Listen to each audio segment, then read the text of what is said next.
Good day guys, ako nga pala ulit si Alvin, ang inyong Sales Executive ng Mitsubishi Jose Abad Santos, Tondo, Manila.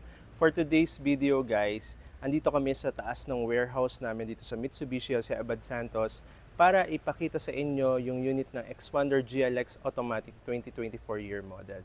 So guys, iikot ko kayo sa pictures and sa mismong unit ng GLX Automatic Expander natin. So guys, after nitong ipipakita ko sa inyo guys, meron din tayong promo for this month which is ibibigay ko sa inyo after nitong pagbibigay ko sa inyo ng mga features ng expander natin.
Guys, nandito tayo ngayon sa loob na Expander GLX Automatic 2024 year model. So guys, yung steering wheel niya, meron din siyang SRS airbags which is for safety features ng Expander.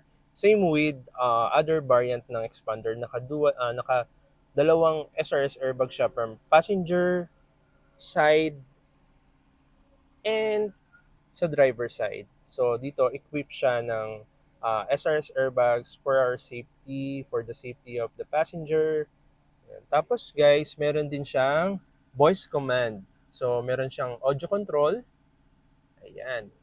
Kung papansin nyo, meron din si GLX Automatic ng cruise control. Which is yung cruise control, yung tumutulong sa atin, iwas foot fatigue, pero i-adjust natin. For example, nasa 40 kilometers na yung takbo natin, kadalasan ginagamit ito dun sa mga expressway. So guys, dito sa second row ng Expander GLX Auto natin, same din sa other variant natin, nandito yung ipipress natin para bumaba itong upuan. Pwede natin siyang iangat once na na-press natin yung button. Ayan. So, easy access, same pa din. Easy access pa din tong Expander GLX natin.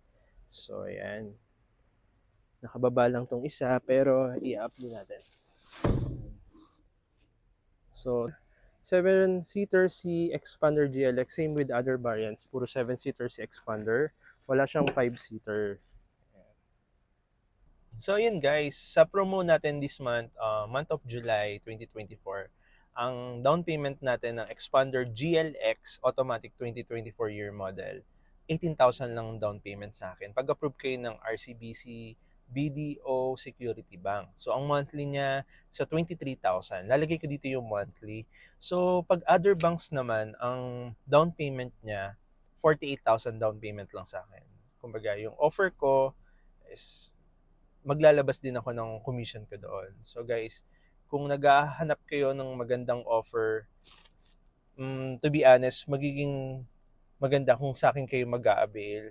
Kasi bukod doon sa down payment natin na mababa, maglalabas pa ako ng commission ko doon sa down payment natin. So for example, yung 48,000 down payment na offer ko, ang totoong down payment niya is nasa 68. So more or less maglalabas ako ng 20,000 doon. Bukod pa yung mga previous na ibibigay ko sa inyo. So kontakin niyo lang ako regarding sa freebies. So marami din akong freebies na ibibigay bukod dun sa commission ko na ileless natin sa down payment. Kaya magiging 48,000 down payment.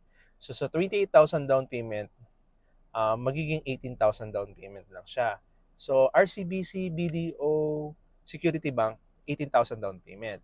Pagka other banks ang approval like PS Bank, East West Bank, Maybank, Sterling Bank, ang down payment nyo na sa akin is 48,000 for Expander GLX Automatic 2024. Sobrang gandang deal na nito.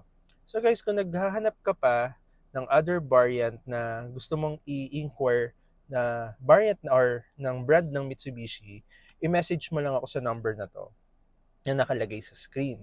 So ngayon guys, ilalagay ko yung list natin ng mga requirements pag OFW ka, pag locally employed ka dito, or pag meron kang sariling business. So guys, thank you!